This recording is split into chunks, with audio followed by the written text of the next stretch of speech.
Hello guys and welcome to the twinkle space. અને આજે હું જઈ રહી છું મારા ઘરે. તો હું બેસી ગઈ છું બસમાં. આ છે બસનો આઉટસાઇડ વ્યૂ સવારનો. અને અહીંયા છું હું. અને અહીંયા બસે રિફ્રેશમેન્ટ બ્રેક લીધો છે. સો હું અહીંયા બેઠી બેઠી મારો વિડીયો ઉતારું છું. અને હું આજે ઘરે જઈ રહી છું ઉત્તરાયણ મનાવવા માટે. Hello guys. તો ગાઈઝ લાસ્ટ વ્લોગમાં તમે મારા મમ્મી પપ્પા અને ભાઈને તો જોયા જ હશે. તો આજે એ લોકો સાથે હું તમને મળાવીશ. તો આજે મારા મમ્મી અને એમની ખુદની બી યુટ્યુબ ચેનલ છે. સો એના માટે એ અત્યારે વિડીયો લઈ રહ્યા છે. અને મારા મમ્મીને ડાન્સ કરવાનો બહુ જ શોખ છે. તો જ્યાં બી સોંગ વાગતું હોય ને એ ત્યાં ડાન્સ કરવા માંડશે. એ કંઈ જ નહીં જોવે. Like she is fearless. તો હવે મળીએ આપણે મારા પપ્પાને. તો મારા પપ્પા અત્યારે મમ્મીને ડરાવવા માટે અહીંયા મંકી ફેસ પહેરીને એમને ડરાવી રહ્યા છે કે ડરી જાય કરીને. પણ મમ્મીને તો ખબર જ છે કે ભાઈ કોણ છે આના પાછળ. સો આ બંનેની તો મસ્તી ચાલતી જ રહેતી હોય છે. સો yes, he is my handsome પપ્પા. અને અમારી વાત થઈ રહી હતી, અમારું ડિસ્કશન થઈ રહ્યું હતું કે વ્લોગ કઈ લેંગ્વેજમાં બનાવવું. એન્ડ હી ઇઝ લાઈક કે ભાઈ વ્લોગ તો ગુજરાતીમાં જ બનાવવાનો. એ થોડા કોમેડી છે પણ સ્ટ્રીક થાય તો ભાઈ કોઈના જ નહીં. તો હવે આવી ગયા છે અમારા લાડકવાયા, અમારા લાડ સાહેબ. હવે તમને લાગતો હશે આનો ફેસ એકદમ માસૂમ, બટ આની માસૂમિયત ઉપર નહીં જજો. આનો મેન્યુપ્યુલેશન પાવર એટલો સ્ટ્રોંગ છે કે તમારી પાસે એ એનું કામ કઢાવી લેશે અને તમને ખબર પણ નહીં પડે. તો એટલો એ સ્માર્ટ છે. અને એટલા માટે જ હું આને મેન્યુપ્યુલેટર ઓફ ધ હાઉસ કહું છું. તો ગાઈઝ કમેન્ટમાં જરૂર જણાવજો કે તમને મારું ફેમિલી કેવું લાગ્યું. અને કમેન્ટમાં એ પણ કહેજો કે તમે મારા મમ્મીના વ્લોગ જુઓ છો કે નહીં. સો યસ, અહીંયા મમ્મી પહેલાં બધાને ખવડાવશે અને પછી એ ખાશે. અને એ એમની યુટ્યુબ ફેમિલીને પણ ઓફર કરી રહ્યા છે અત્યારે. સો યસ ગાઈઝ, હવે અમે ઊંધિયું ખાઈ લઈએ અને પછી તમને મળીએ. સો stay tune with us guys.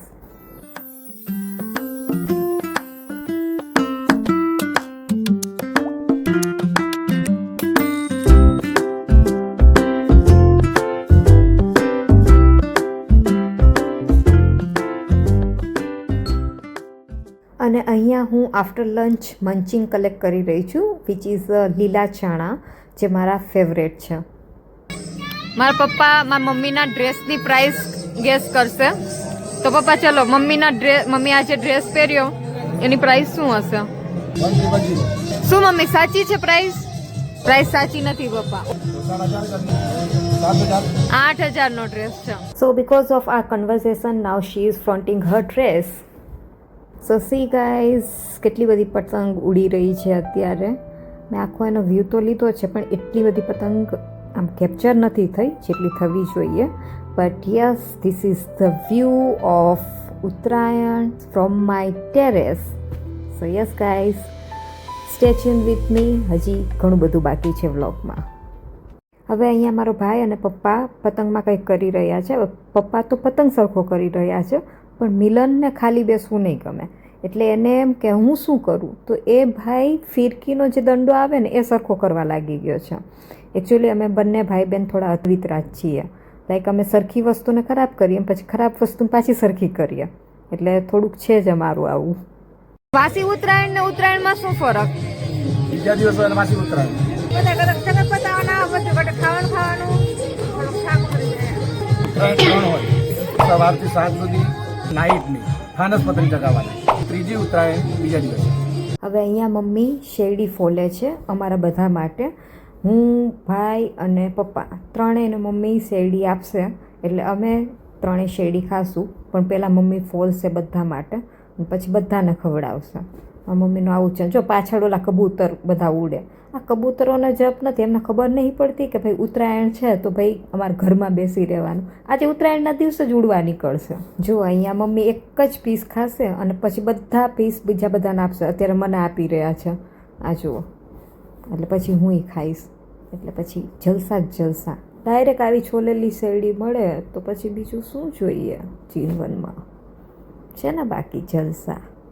હવે અહીંયા સૂતા છે મમ્મી અને પપ્પા એઝ યુઝ્યુઅલ એમનું ઉત્તરાયણનું મેઇન કામ, જાણે કીના બાંધવાનું જોઈને પતંગ સરખો કરવાનું હોય એમ પતંગની પાછળ લાગી જ રહ્યા હોય છે બાકી. અને આ જુઓ અમારા મીઠું જીવો, આ મારી સની ને બંને બેસી ગયા છે એમના ઘરમાં શાંતિથી. હવે અહીંયા પપ્પા પતંગ ચગાવી રહ્યા છે, એટલે એ શું કરે કે આખો પતંગ છે ને એને આખો સરસ રીતે ચગાવી દે અને પછી છે ને હું એને વચ્ચેથી લઈ લઉં અને પછી હું ચગાવું, કારણ કે મને છે ને નીચેથી ઉપર લઈ જતા નહીં આવડતું. અને અહીંયા મારા મમ્મી સૂતા સૂતા એમના વિડીયો એડિટ કરે છે બધા, જે એમને અપલોડ કરવાના છે, અને પોઝ આપે છે. મારી મમ્મી પોઝ બહુ મસ્ત આપે. તો જુઓ, મસ્ત પતંગ હવામાં ચગી ગયો છે, એકદમ ઉપર સુધી ઝીણો ઝીણો દેખાય છે. એ અમારો પતંગ છે યલો કલરનો, જે પપ્પા અત્યારે ચગાવી રહ્યા છે ખુલ્લા આકાશમાં. ને જો મેં લઈ લીધું, મેં તમને કીધેલું ને એવી રીતે અધ વચ્ચેથી મેં લઈ લીધો છે પતંગ. હવે ઉપર બેલેન્સ કરવું બી એક ટાસ્ક છે. એવું નથી કે તમને આપી દીધું એટલે પછી તમે રાજા બની ગયા. હવે મારે તો એમાં બી ક્યારેક લોચો થઈ જ જતો હોય છે. દર ઉત્તરાયણે શીખવું, પછી ત્યાં બીજી ઉત્તરાયણ આવતામાં તો ભૂલી જાઉં. પપ્પા શીખવાડે, પપ્પા ચગાવી દે. એવું જ છે મારું, દર ઉત્તરાયણનો સીન છે આવો. જો અત્યારે પપ્પાએ લઈ લીધો, હવે એ ચગાવશે. તો જુઓ, પપ્પાએ મને પાછો પતંગ ચગાવી દીધો અને મેં દોરી ફરીથી હાથમાં લઈ લીધી છે. અને ગાઈઝ અહીંયા જુઓ, અહીંયા છે ને માછલી બી ઉડે છે આટલી ઉપર. લાઈક પતંગની સાથે માછલી ઉડે, કેટલું મજા આવે જોવાની. અને આ ઉત્તરાયણમાં ખબર નહીં આ કબૂતરોને કેમ જપ નથી, ઉડ જ કરતા છે.